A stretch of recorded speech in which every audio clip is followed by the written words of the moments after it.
pleasure to catch you because I have actually caught Alffa at Tafel last year. It's quite an exciting time at the moment, isn't it, the Welsh music scene? Yeah, it's fantastic. You've got like loads of different genres and people just proper giving it a go. It's wonderful. Yeah.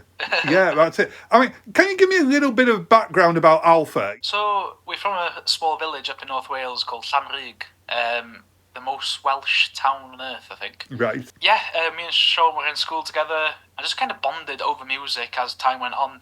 Just very like natural. Nothing was pushed on us. We were just gravitating towards each other and like, oh, have you heard this record? Have you heard this record? And we just clicked, and yeah, we've just been a band ever since, really. Was it intentional that you were going to be a two-piece band? When we were younger, we had a band with a couple of our friends, but we were always like kind of tempted to go a bit heavier. And it was our thing growing up in such a rural place. I think throughout school, I knew like one bassist. So it kind of leaves you with no option, really. Do you know what I mean? Yeah. I mean, I was watching you, as I said, at Tafel last year. I was just amazed at how much of a sound you two were pumping out, you know. Yeah, it feels really like natural to make that sound. I know that sounds weird, but it's literally, the magic is just two guys in a room and the chemistry of us just having fun. I play towards Sean, Sean plays towards me, and it's just that energy together of both of us battling against each other nearly, just to kind of to make up that space and make up that noise. Yeah, I mean, what about the name Alffa? Where did that originate? How did that come about? Because then obviously as well, I've got to point out as well, it's not spelt in the English way, spelt very differently, isn't it?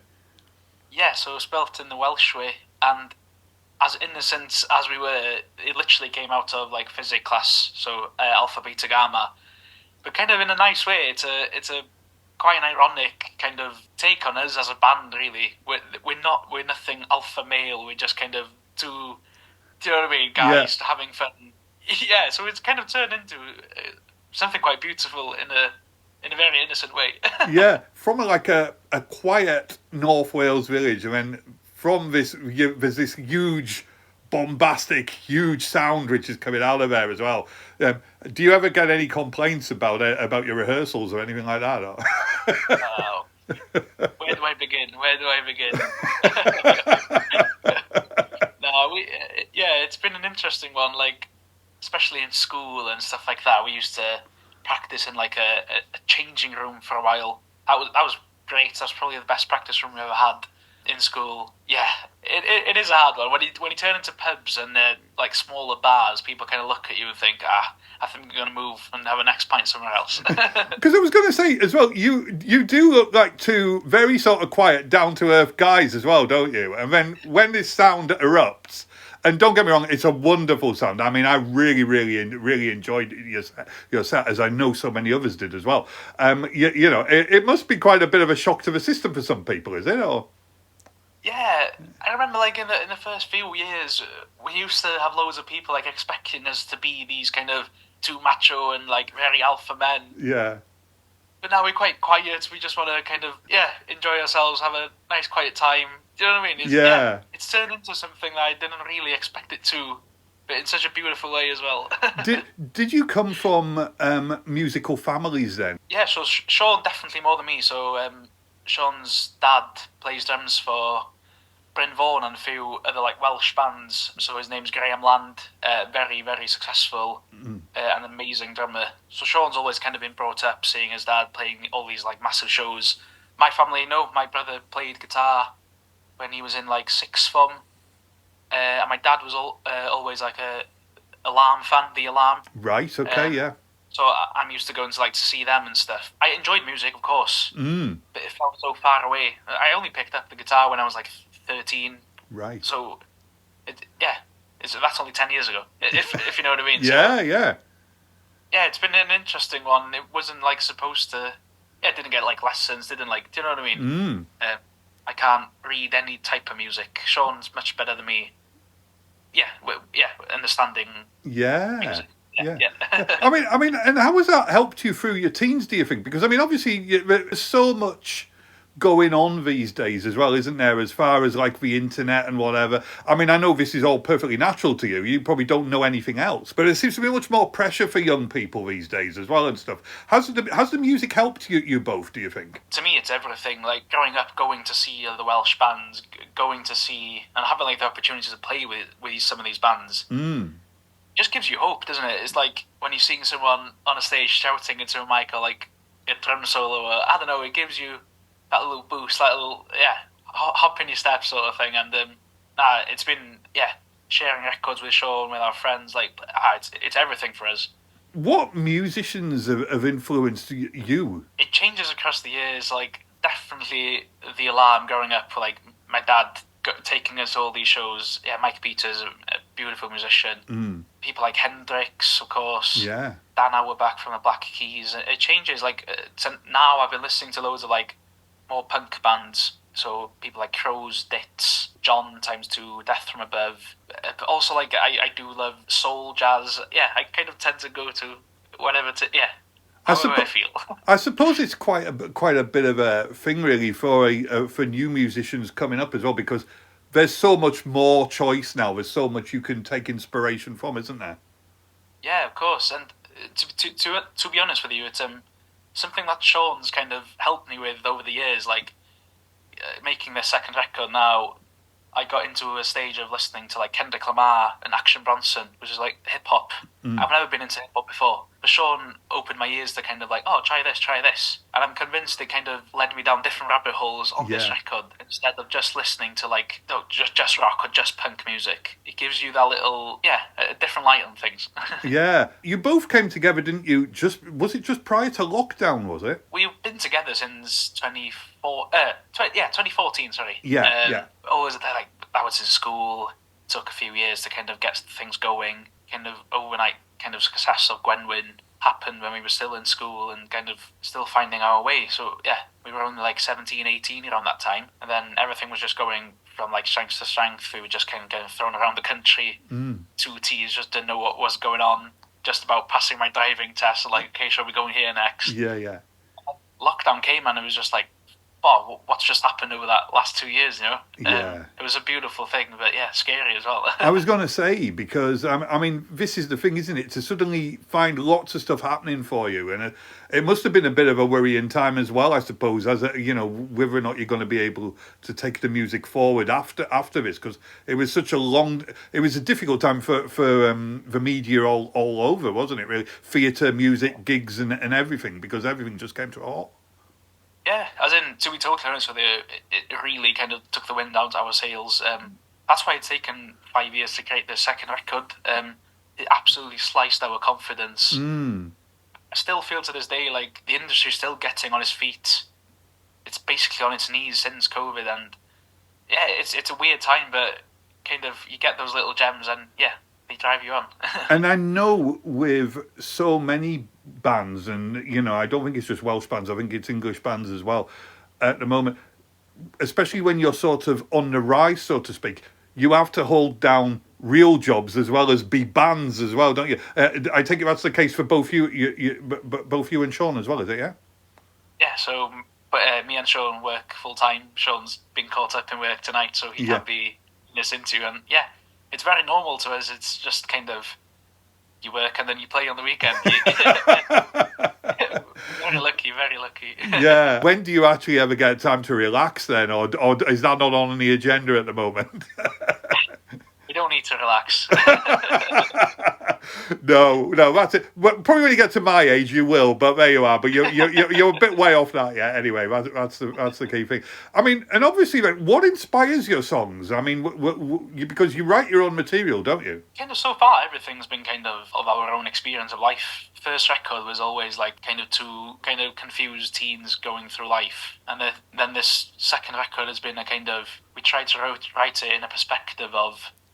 If we could have that record when we were like 18, 19, 20, that would have helped us a lot. And it's more also so like the listener can hopefully take something away and take something, for us it was to take something positive. Really wanted someone to take, the listeners to take positivity out of our music. I think like punk and rock music tends to be quite depressive and down. but we really wanted to give people like that kind of certainty and that kind of let's have it, let's give it a go sort of attitude, if that makes sense. So, so can I ask you the name? I'm not going to attempt to pronounce it because my Welsh pronunciation is absolutely abysmal, and my kids would shoot me if I try to. But I understand it translates to "from ashes." Is that correct? Yes. The album name came right at the end. It just felt like this kind of this album's kind of come from. We got we went to the bottom and we built it back up. So. Yeah. And what? Sorry, could I ask what's the Welsh name for it? So Lludw. Oh, I could never say that, but it sounds wonderful. It really does. That's fantastic. I mean, how long did it take to put it all together? You know what? It's been a weird one because we've been working with a producer called Gethin Pearson. So we've been working with Gethin for like 2 years now, and Gethin's been amazing with us, like proper just letting us be ourselves. Mm. We went down to his studio for weekends, and he just kind of let us do it, and it was beautiful. But yeah, so we worked with him for like 2 years, and then this last Christmas it was.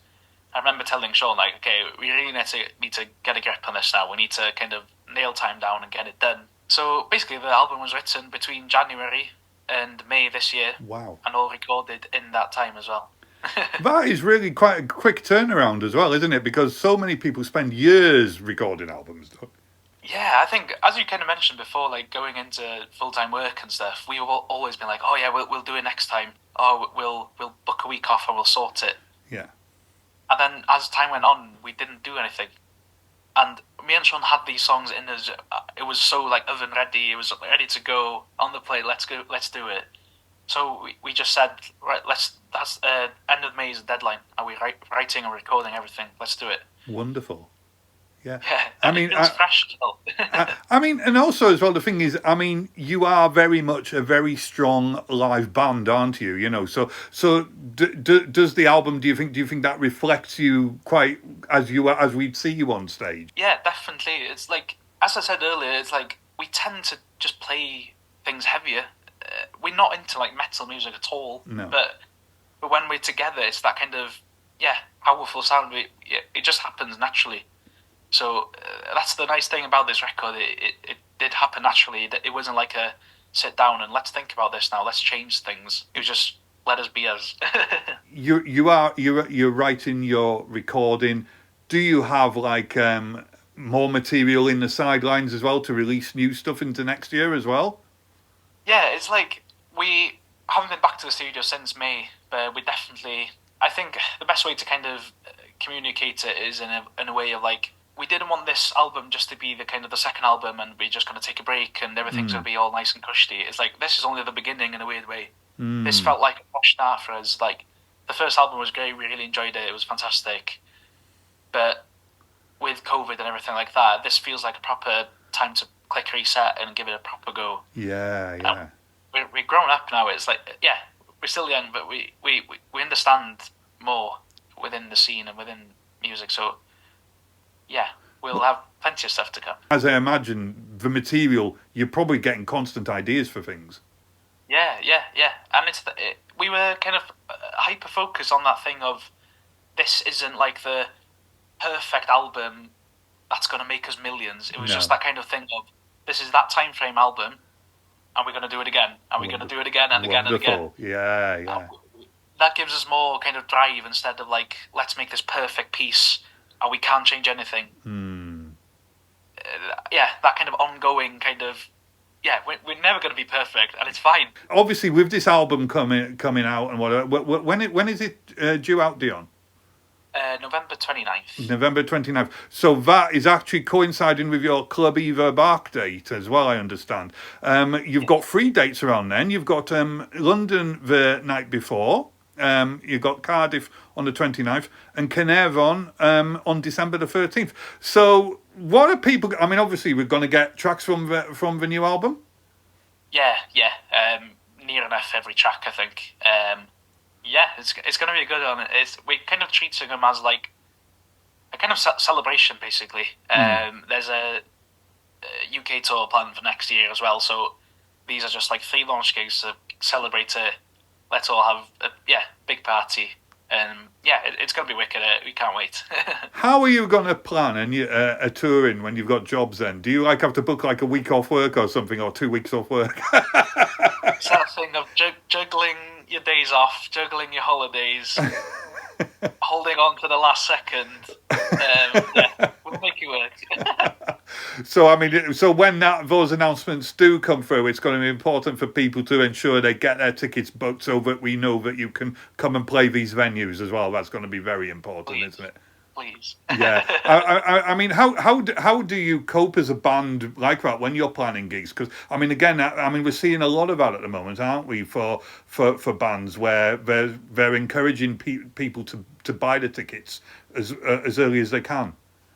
Yeah, it's a strange one. I work in a venue here in North Wales called Gallery, and it's the kind of same thing, but people don't tend to book tickets anymore. It's a kind of last minute thing, and it's so important because like that changes the whole narrative of the night. If you're the venue, if you're the band, if you know you're going into like a busy crowd, you're going to be pumped for it. If you know you're going to go into like 2 or 3 people, you're thinking to yourself, oh no, like how are we going to make this worth it for those 2 or 3 people, sort of thing. Yeah. So it's so important to buy tickets in advance, and yeah, definitely. I mean, and obviously as well, you must have gained quite a bit of a following playing over festivals as well. Because I mean, I know I've seen you at Tavil, but I know you've done other. You've played Swansea this year. I think my son said he saw you guys there.